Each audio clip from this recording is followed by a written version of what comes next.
I opened the entrance and was speechless at the scene in front of me. Long time no see. Are you well? Because there stood my husband, smiling as if nothing had happened. 3 years ago, I was filled with anxiety and fear during my first childbirth. Without any concern for me, my husband suddenly disappeared. Why is he here now? Why did he appear after all this time? Various questions floated in my mind, but before I could ask, he spoke first. I came to pick up our child, you understand, right? Huh? What are you talking about? I'm the father, and I have the right to raise that child. What I felt was not shock or despair, but clear anger. Are you kidding me? Who gave you the right to take this child? Immediately afterward, revenge against my husband would be accomplished in an unexpected way. My name is Elizabeth. I'm 30 years old and working as a pharmacist. I got married about 3 months ago. I finally tied the knot with Anton, my husband, after 2 years of dating. We met at a mixer. I was shy and didn't fit in, and Anton was the one who gently approached me. So, is this your first time? It can be nerve-wracking. Yes. Elizabeth, right? Do you have any hobbies? I might be a bit introverted, but I like Japanese anime. That's great. I've started watching recently too. If you have any recommendations, let me know. Whether it was genuine or just to liven up the atmosphere, I still don't know. But the fact remains that I was saved by his kindness. After exchanging contacts, we started meeting regularly. After 2 years of dating, he proposed, and we became a married couple. One day he said to me, Elizabeth, sorry, but would it be okay if you worked even after we get married until we have children? Of course. I also like my job. But why would you ask such a thing? Well, if you wanted to be a full-time housewife after marriage, I'd feel bad. I didn't mention it, but my salary isn't that great. Really? His salary situation was something I heard for the first time. Certainly I had never paid much attention to it before. All our dining out and trips were split evenly, and we never indulged in luxuries, so there was never an occasion to spend a large sum of money. That's why I hadn't noticed until now.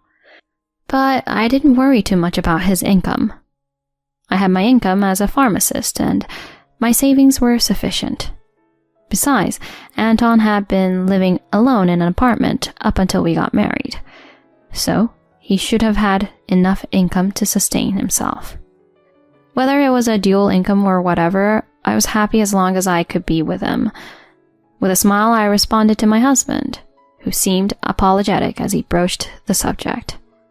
Anton, don't worry so much. It's okay. The hospital where I work offers excellent benefits. I also receive an income that allows us to save, so rest assured. Elizabeth, you're a pharmacist. That's really amazing. I feel sorry for causing you trouble, though. What are you talking about? Cooperation is natural for a married couple, right? Thank you, Elizabeth. I'll do my best so that we can have a child whenever it happens. Thank you. At that time, I was 28 years old and my husband was 31. Unlike men, women have a biological clock. According to information I read earlier, the likelihood of natural pregnancy significantly decreases for women over 35. As an only child, I had always admired having siblings, so I wanted multiple children. Thinking about having 2 or 3 children in the future, it seemed best to start early. For the sake of the children we would eventually have, I decided to work hard. 2 years passed, and we had been managing our married life while planning for the future. We decided not to have children until we had saved a certain amount. We tried to be frugal and avoid unnecessary expenses. Initially, Anton was firm about this, but in the past 6 months, he had been a bit lax. This was because he recently changed departments, and in the new department, there were frequent office drinking parties. Due to that, he started going to drinking parties after work more often. As a result, our expenses increased, and our time as a couple gradually diminished. Then, one day, Feeling something wrong with my health, I went to the hospital, and lo and behold, I found out I was pregnant. Congratulations, you're pregnant. Upon hearing the doctor's words, tears welled up in my eyes. Really? Yes, you're already in the 7th week based on the size. Would you like to hear the heartbeat? Yes. I could see the small figure of our child on the ultrasound, and its heart was indeed beating. Even though it was so small, it was alive. Our baby, Anton's and mine, had truly come to us. Our savings had reached the target, and we were prepared for pregnancy at any time. But I hadn't expected to get pregnant so soon, and tears overflowed with surprise and joy. That night, when my husband returned from a drinking party, I immediately brought up the conversation. Anton, I have something important to tell you. Something important? My husband had returned quite drunk from the party. Ideally, I should have waited until he was sober to talk, but I couldn't keep quiet due to my excitement. I showed the ultrasound photo to my husband, whose face was slightly red. Look, a baby is growing inside my stomach. Huh? Elizabeth, are you pregnant? Yes, I'm around 7 weeks now. Seriously? Wow, I'm so happy. Thank you, Elizabeth. My husband opened his arms and hugged me. He smelled a bit of alcohol, but I was genuinely happy that he was pleased. However, I hadn't realized yet that this pregnancy would significantly change our married life. Since the pregnancy was confirmed, my physical condition had worsened. Constant nausea and dizziness plagued me. Even if I felt hunger and ate something, I would vomit immediately. I could barely manage to eat refreshing fruits. This was the first time I had experienced something like this, and it was breaking my spirit. Why do I have to go through such a tough time? Many people suffer from morning sickness during pregnancy, but at that moment, it was so challenging that I couldn't help but wonder, why me? Due to the severity of morning sickness, I had to take time off from work. I had expected Anton to be supportive, but it seemed that was not the case. What was more challenging than morning sickness was Anton's attitude. Are you throwing up again? I really don't want to come home. Upon returning home, my husband threw such cold words at me as I battled nausea in the bathroom.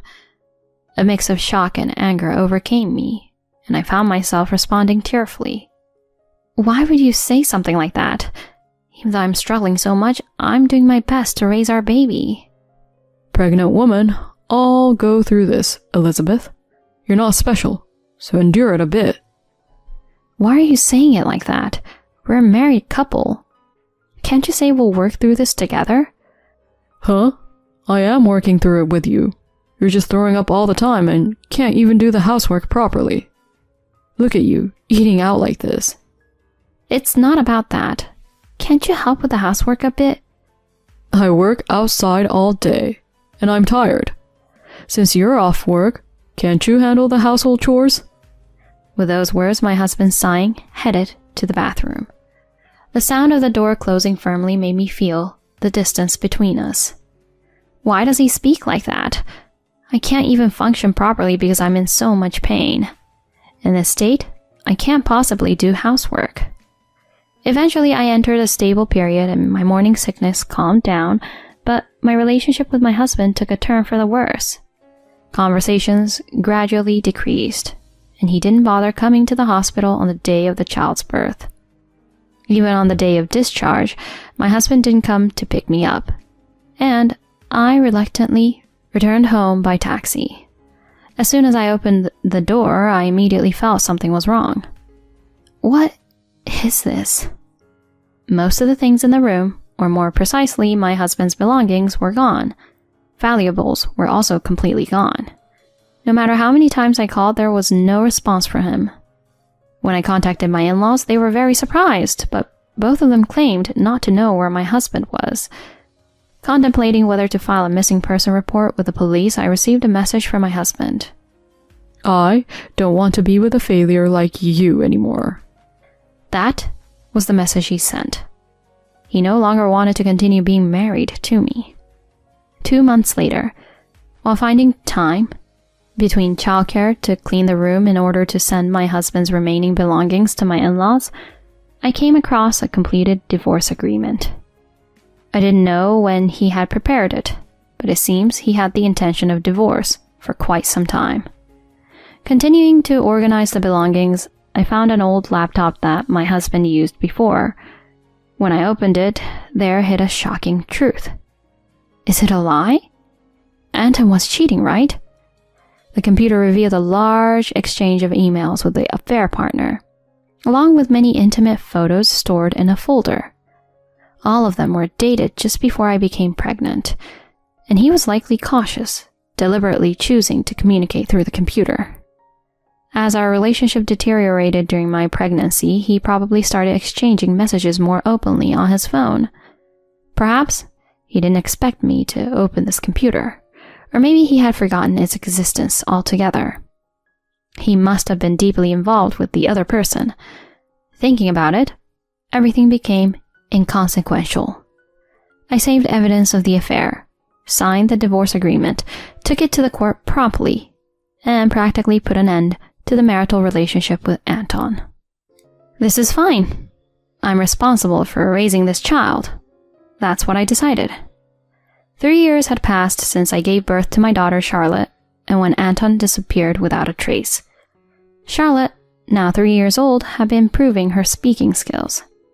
Hey, Mom, I want to eat hamburgers today. That sounds good. Let's have hamburgers tomorrow night. Really? Yay! I'll help with cooking. You'll help? Thank you, Charlotte. You're such a good girl. Holding hands, we walked from the nursery to home. While preparing dinner at home, the intercom rang. Yes? What? Why? Opening the door, I was left speechless at the sight before me. It was because there stood my ex-husband, smiling as if nothing had happened. 3 years ago, I was anxious and fearful about giving birth for the first time. He disappeared, without a care for my well-being. Why was he here now? Why did he suddenly appear? Various questions arose, but answers were nowhere to be found. Before I could ask, he spoke. Long time no see. How have you been? What's this? Why now? There's no need to say it. I've come to pick up our child. You understand, right? What are you talking about? I don't need to say it. I have the right to raise my child, Anton declared, and what I felt at that moment wasn't shock or despair, but anger. Are you kidding me? Who said this child belongs to you? I said to him. Go back. As I was about to say it clearly and clenched my fist, my daughter Charlotte spoke first.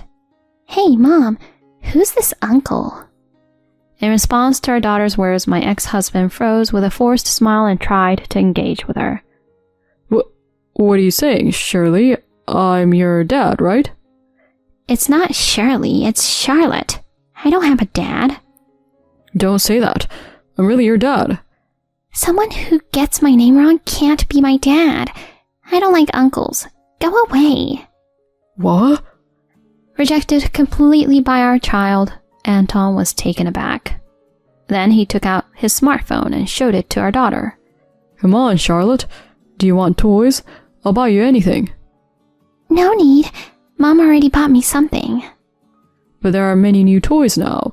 How about this toy that can make ice cream? I don't need it. I prefer going to the park with Mom. Anton was defeated by our daughter's words. Then he turned to me, desperately pleading. Elizabeth, please, just let me in. Let's live together again? What are you talking about? You left on your own and now you're saying this? At that time, I didn't have confidence to be a father, but after 3 years, I finally made up my mind. You didn't have confidence to be a father? So you left because of that? That's right. There was no other reason. I still love you, Elizabeth and Charlotte. Is that so? Well, too bad. We don't love you, and we don't need you anymore. I decisively told him, and his face, looking stunned, was staring at me. Elizabeth? I didn't hesitate to tell him off when he let out a small sound. Do you really think you haven't been exposed? I know everything about your affair and leaving me for that woman. What do you want now? You left when I was struggling, cheated on me, and abandoned us even after Charlotte was born. You've got to be kidding me. Who would live with a scum like you? No, Elizabeth, I've already broken up with that woman. I don't care about that. When I was suffering, you were having an affair. You abandoned Charlotte after she was born. That's all that matters. Whatever you say now, I don't believe you, and I don't have even an ounce of trust in you. If you understand, never come near us again. Never appear in front of us again. No, don't. I don't want it. Don't abandon me. No. Ignoring my ex-husband, who collapsed on the spot, I called his parents. About 30 minutes later, my in-laws arrived at my house. They took the bewildered Anton, apologized to me several times, and left.